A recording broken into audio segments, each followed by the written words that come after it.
Assalamualaikum warahmatullahi wabarakatuh. Perkenalkan, nama saya Virginia Aprilia Sari. Saya di sini sebagai moderator.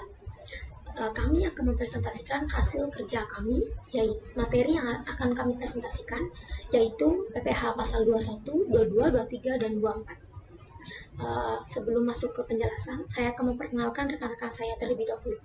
Yang pertama ada Dini Irawati, yang kedua ada Abdul Rahman, yang ketiga ada Rizani Zaki Panuntun, lalu yang keempat ada saya sendiri, yang kelima ada Muhammad Muksi Atikur Rahman, lalu yang terakhir ada Fioni Imela. Tanpa berlama-lama, mari kita simak penjelasan dari rekan-rekan saya. Assalamualaikum warahmatullahi wabarakatuh. Perkenalkan, saya Fioni Imela, NIM 194. Jadi, di sini saya akan menjelaskan tentang PPh 21. PPh 21 adalah pajak penghasilan yang dikenakan atas penghasilan berupa gaji, upah, honorarium, tunjangan, dan pembayaran lain dengan nama dan dalam bentuk apapun yang diterima atau diperoleh wajib pajak orang pribadi dalam negeri sehubungan dengan pekerjaan atau jabatan, jasa, dan kegiatan yang dilakukan oleh WP orang pribadi dalam negeri. Selanjutnya untuk tarifnya, tarif PPh 21 ini itu berasal dari tarif pasal 17 UU PPh dikali dengan dasar pengenaan pajak PPh atau tarif finalnya itu dikali dengan jumlah bruto. Lalu next ada penghasilan tidak kena pajak atau PTKP. Untuk PTKP pria atau wanita lajang, kode PTKP-nya TK0 besaran PTKP-nya 54 juta. Untuk TK1 besaran PTKP-nya 58.500. Untuk TK2 besaran PTKP-nya 63 juta dan untuk TK3 besaran PTKP-nya 67.500.000 rupiah. Untuk PTKP pria kawin, untuk K0 itu besaran PTKP-nya 58.500, K1 63 juta, untuk K2 67.500, untuk K3 72 juta. Untuk PTKP suami istri penghasilan digabung, kode PTKP-nya K0 112.500, untuk K1 117 juta, untuk K2 121.500, untuk K3 126 juta.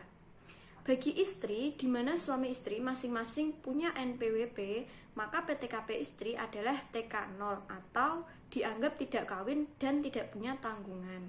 Lalu, next, pada PPh pasal 21 menggunakan istilah pemotongan karena digunakan untuk menunjukkan objek yang dikenakan pemotongan, yaitu penghasilan bruto yang dibayar oleh pemberi kerja karena adanya aliran penghasilan sehingga penghasilan yang diterima pekerja tidak utuh.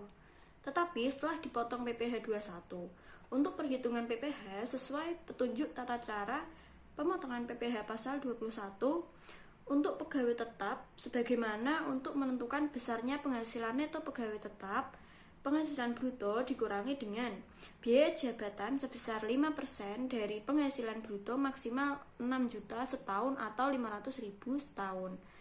Biaya pensiun sebesar 5% dari penghasilan bruto maksimal itu 2.400.000 setahun atau 200.000 sebulan.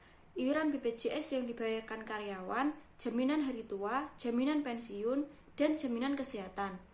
Bagi penghasilan tidak kena pajak atau PTKP itu kembali ke tabel PTKP yang sudah saya jelaskan tadi. Nah, untuk tarif PPh 21 berdasarkan pasal 17 ayat UU PPh itu penghasilan neto jika sampai dengan 50 juta tarif pajaknya 5%. Lalu penghasilan neto yang 50 juta sampai dengan 250 juta itu tarif pajaknya 15%, 250 juta sampai dengan 500 juta itu 25%, dan di atas 500 juta itu tarif pajaknya 30%. Pajak penghasilan yang dipotong jika wajib pajak tidak memiliki NPWP adalah 20% lebih tinggi dari tarif normal. Sekian yang dapat saya sampaikan, selanjutnya akan dijelaskan oleh rekan saya. Terima kasih. Saya Dini Irawati dengan NIM 721-286. Di sini saya akan melanjutkan pemaparan yang telah disampaikan oleh rekan saya sebelumnya, yaitu masih mengenai PPh pasal 21. Yang pertama saya akan membahas mengenai kode akun pajak 411121. Apa sih itu? Kode ini merupakan kode untuk jenis pajak PPh pasal 21. Di sini terdapat beberapa kolom seperti KJS, jenis setoran keterangan. KJS sendiri merupakan kode jenis setoran, seperti ada KJS 100, jenis setorannya masa PPh pasal 21. 106 ada jenis setoran pembayaran pajak masa yang berasal dari kegiatan permintaan keterangan yang dilakukan terhadap pihak-pihak terkait yang tercantum dalam BAPK atau BAP. KJS 199 untuk pembayaran pendahuluan SKP PPh pasal 21. KJS 300 surat tagihan pajak PPh pasal 21. 310 surat ketetapan pajak kurang bayar PPh pasal 21. KJS 311 surat ketetapan pajak kurang bayar PPh final pasal 21 pembayaran sekaligus atas jaminan hari tua, uang tebusan pensiun, dan uang pesangon.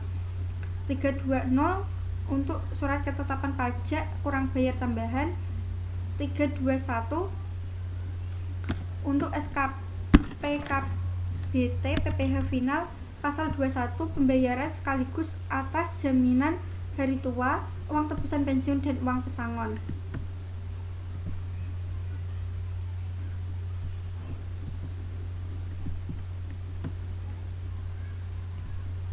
Selanjutnya 390 untuk pembayaran atas surat keputusan pembetulan, surat keputusan keberatan, putusan banding, atau putusan peninjauan kembali.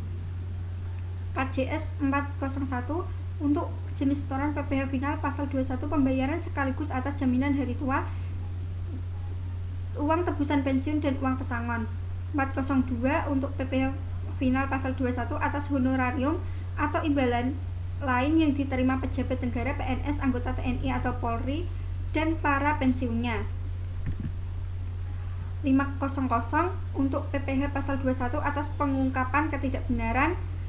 501 PPh pasal 21 atas penghentian penyidikan tindak pidana. 510 sanksi administrasi berupa denda atau kenaikan atas pengungkapan ketidakbenaran perbuatan atau ketidakbenaran pengisian SPT PPh pasal 21. Dan yang terakhir ada KJS 511 untuk sanksi administrasi berupa denda atas penghentian penyidikan tindak pidana di bidang perpajakan. Selanjutnya ke penghitungan PPh pasal 21. Sebagai contoh, Tuan Yusuf berstatus kawin, dia sebagai pegawai tetap dan memiliki NPWP dengan 0 tanggungan, bekerja di PT Berkah dengan gaji 7 juta. Kewajibannya setiap bulan yang harus dibayar Tuan Yusuf adalah iuran pensiun 50.000. Berdasarkan data tersebut, buatlah PPh terutangnya dan bagaimana pencatatan ayat jurnal PT Berkah. Di sini Tuan Yusuf memperoleh gaji pokok sebulannya itu 7 juta. Nah, untuk pengurang penghasilan bruto sendiri di sini itu ada iuran pensiun 50.000 sebulan. Meskipun tidak tertuliskan biaya jabatan, namun biaya jabatan tetap digunakan sebagai pengurang penghasilan bruto. Besarnya biaya jabatan itu 5% dari penghasilan bruto, tetapi hal yang harus digarisbawahi bahwa biaya jabatan tidak boleh lebih dari 500.000 sebulan atau 6 juta setahun. Jadi dalam kasus Tuan Yusuf ini terdapat biaya jabatan sebesar 350.000 dan iuran pensiun 50.000. Jadi total pengurangnya itu 400.000. Terus penghasilan netonya sebulan itu dari penghasilan bruto 7 juta dikurangi 400.000 ada 6.600.000. Jika disetahunkan maka ada 79.200.000. Nah, ini harus dikurangkan dengan PTKP yang ada. Karena Tuan Yusuf berstatus kawin, maka Tuan Yusuf sendiri itu sebagai wajib pajak PTKP-nya 54 juta serta status kawinnya itu 4.500.000. Jadi jumlah PTKP-nya 58.500.000. Nah, 79.200.000 tadi pada penghasilan itu dikurangkan dengan PTKP 58.500.000 maka ketemu PKP sebesar 20.700.000. Nah, untuk menemukan PPh pasal 21 terutangnya, kita melihat dari PKP-nya. Karena PKP-nya kurang dari 50 juta, maka menggunakan tarif progresif pasal 17 ayat 1 UU PPh, yaitu sebesar 5%, maka ketemu 1.035.000. Itu dalam setahun. Jika disebulankan atau dalam 1 bulan harus dibagi 12, maka ketemu 86.250.000. Selanjutnya itu untuk jurnalnya. Yang pertama ada pemotongan pajak atas pembayaran gaji setiap bulan. Itu debitnya itu biaya gaji 7 juta berasal dari gajinya Pak Tuan Yusuf tadi. Kreditnya iuran pensiun terutang 50.000 berasal dari soal PPh pasal 21 terutangnya 86.250 dari PPh 21 terutang sebulannya. Terus kreditnya lagi ada kas dan bank sebesar 6.863.750. Jurnal kedua yaitu perusahaan, jika perusahaan menyetor ke kas negara dan pembayaran iuran pensiun ke bank, jurnalnya PPh pasal 21 terutang di debit 86.250, debitnya lagi ada iuran pensiun terutang 50.000 serta kreditnya itu ada kas dan bank. Nah, sedangkan untuk PPh pasal 21 untuk pegawai tidak tetap, itu untuk upah harian, upah mingguan dan satuan, upah borongan, uang saku harian. Penghasilannya itu dapat diperhitungkan jika dalam sehari penghasilannya kurang dari 450.000 dan dalam kumulatif sebulannya itu kurang dari 4.500.000, maka tidak akan dikenakan PPh pasal 21. Jika penghasilan dalam sehari lebih dari 450 tetapi kumulatif sebulannya itu kurang dari 4.500.000, maka akan dikenakan PPh pasal 21 sebesar 5% dikali dengan penghasilan harian dikurangi dengan 450.000. Jika kumulatif dalam sebulan lebih dari 4.500.000 dan kurang dari 10.200.000, maka tarifnya 5% dikali dengan penghasilan harian dikurangi PTKP setahun dibagi 360. Jika penghasilannya lebih dari kumulatifnya sebulan lebih dari 10.200.000, maka tarifnya itu sesuai tarif pasal 17, yaitu tarif pasal 17 dikali dengan penghasilan bruto setahun dikurangi PTKP setahun.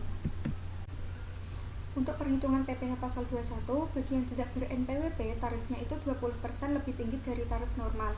Sekarang ke perhitungannya. Ini merupakan gambaran dari PT Jaya Abadi untuk membayar honorarium konsultasi pembukuan. Bisa dilihat perbedaan antara akuntansi komersial dengan akuntansi fiskal, yaitu terletak pada utang PPh pasal 21.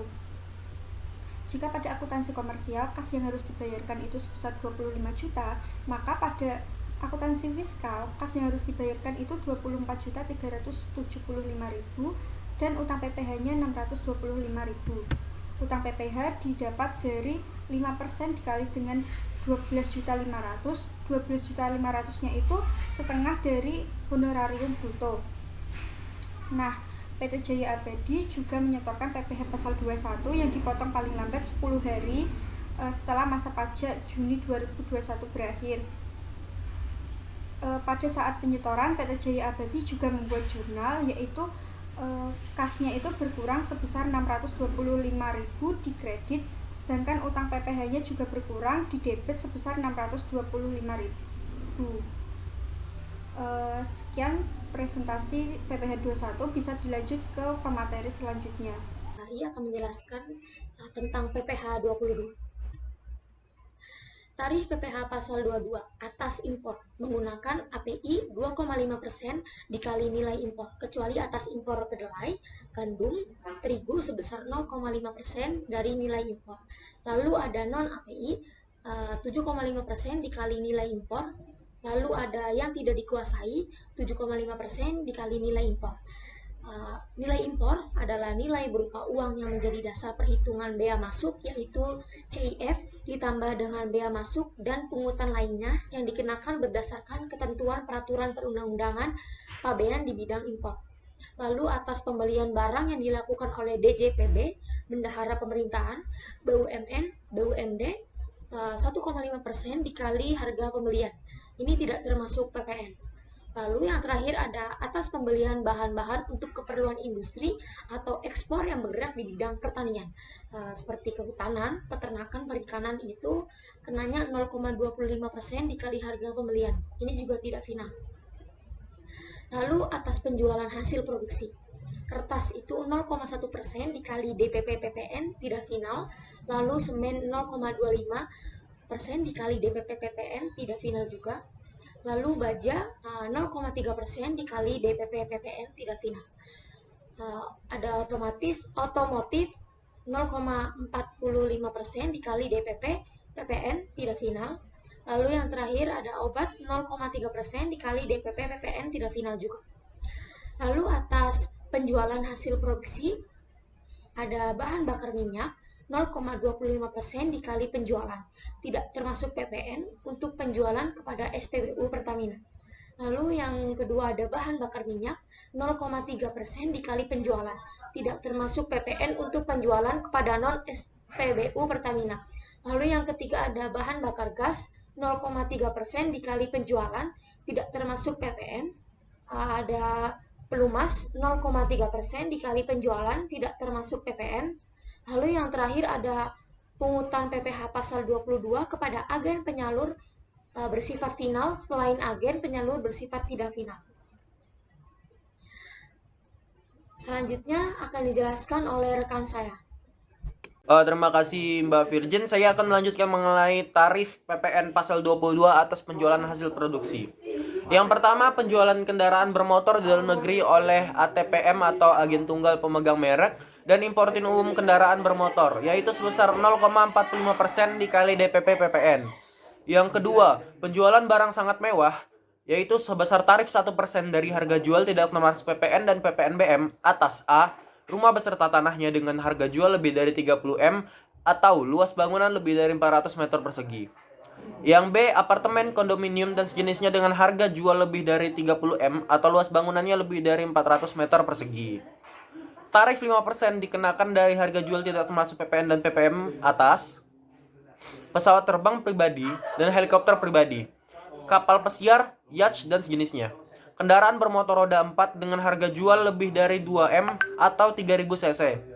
Kendaraan bermotor roda 2 atau 3 dengan harga jual lebih dari 300 juta atau 250 cc. Selanjutnya ada dasar pengenaan pajak. Besarnya DPP ditentukan sebagai berikut. Dalam hal harga pembelian atau penjualan tidak termasuk PPN dan PPNBM, maka DPP PPN sama dengan harga pembelian atau penjualan. Dalam hal harga pembelian atau penjualan termasuk PPN, maka DPP PPN sama dengan harga pembelian atau penjualan dibagi 110. Dalam rumusnya yaitu DPP sama dengan 100 dibagi 110 dikali harga pembelian atau penjualan.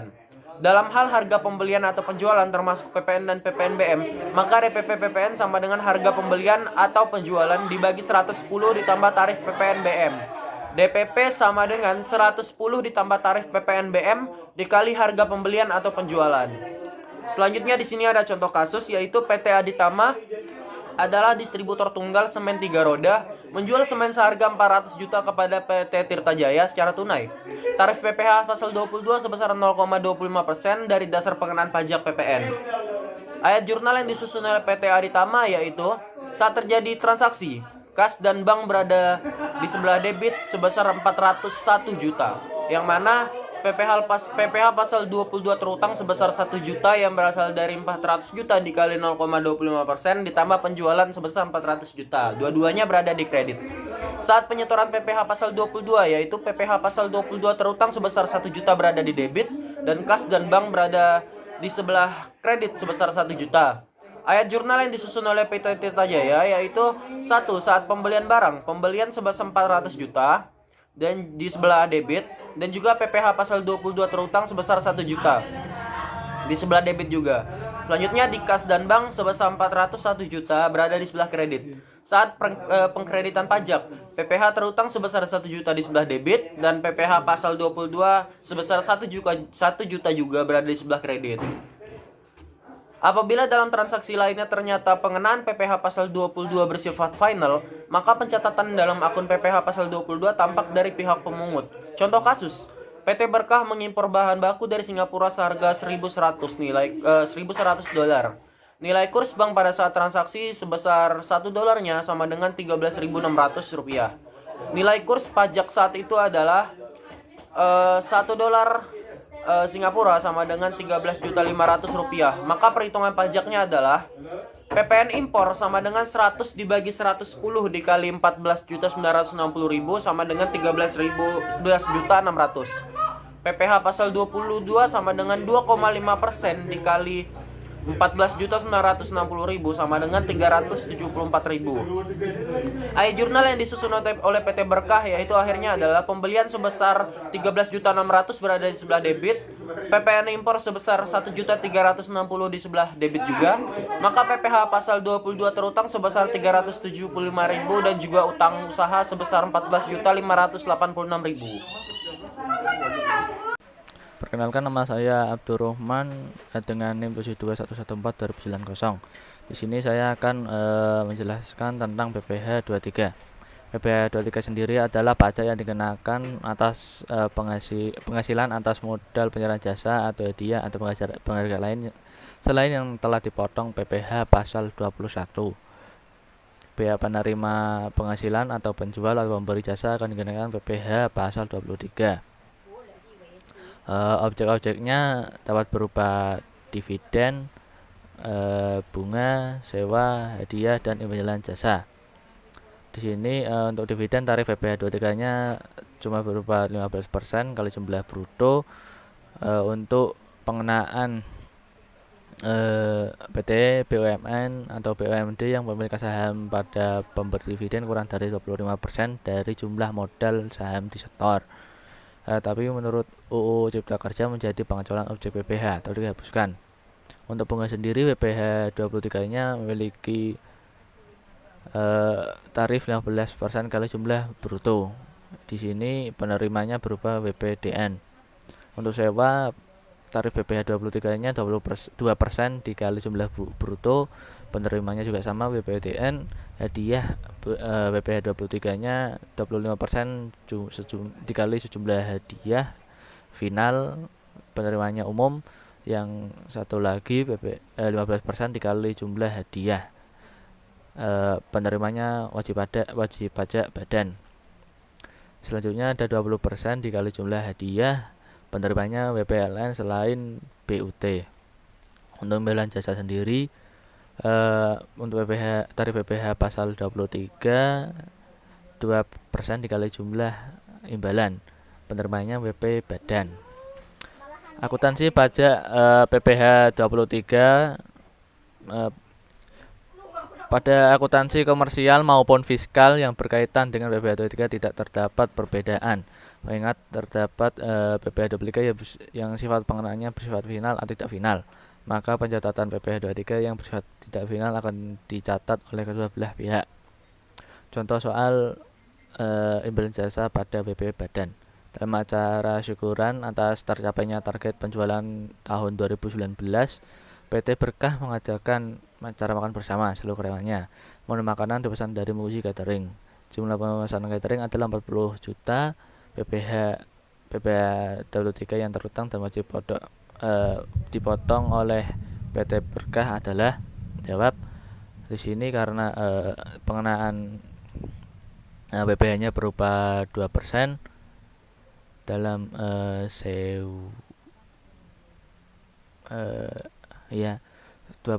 maka 2% tersebut dikali 40 juta, hasilnya 800.000. Ayat jurnal yang dibuat PT Berkah adalah yang pertama, saat pembelian biaya catering di debit 40 juta, PPh 23 terutang di kredit 800.000 dan kas dan bank di kredit 32 juta. Saat menyetor ke kas negara, PPh pasal 23 terutang di debit 800 dan kreditnya kas dan bank 800.000. Ayat jurnat yang dibuat Musi Catering saat menerima. Yang pertama yang didebet kas dan bank 32 juta, PPh 23 800.000. Yang dikreditnya penjualan 40 juta. Yang selanjutnya saat pengkreditan. PPh terutangnya didebet 800.000 dan PPh 23-nya dikredit 800.000. Sekian yang dapat saya sampaikan. Wassalamualaikum warahmatullahi wabarakatuh. Halo teman-teman, perkenalkan nama saya Resandi Sagi Panuntun. Di sini saya akan menjelaskan materi tentang akuntansi perpajakan dari PPh 24. Untuk pengertiannya sendiri dari PPh 24 ini, PPh 24 mengatur tentang perhitungan besarnya pajak atas penghasilan yang dibayar atau terutang di luar negeri yang dapat dikreditkan terhadap pajak penghasilan yang terutang atas seluruh penghasilan wajib pajak dalam negeri. Pengkreditan pajak luar negeri dilakukan dalam tahun digabungkannya penghasilan dari luar negeri dengan penghasilan di Indonesia. Pengkreditan pajak luar negeri memiliki tujuan yaitu untuk menghindari pemajakan yang berganda. Untuk selanjutnya ada sumber penghasilan yang bisa dikreditkan sebagai pengurang pajak di dalam negeri. Yang pertama ada penghasilan dari saham dan surat berharga lainnya. Yang kedua ada keuntungan dari pengalihan saham dan surat berharga lainnya.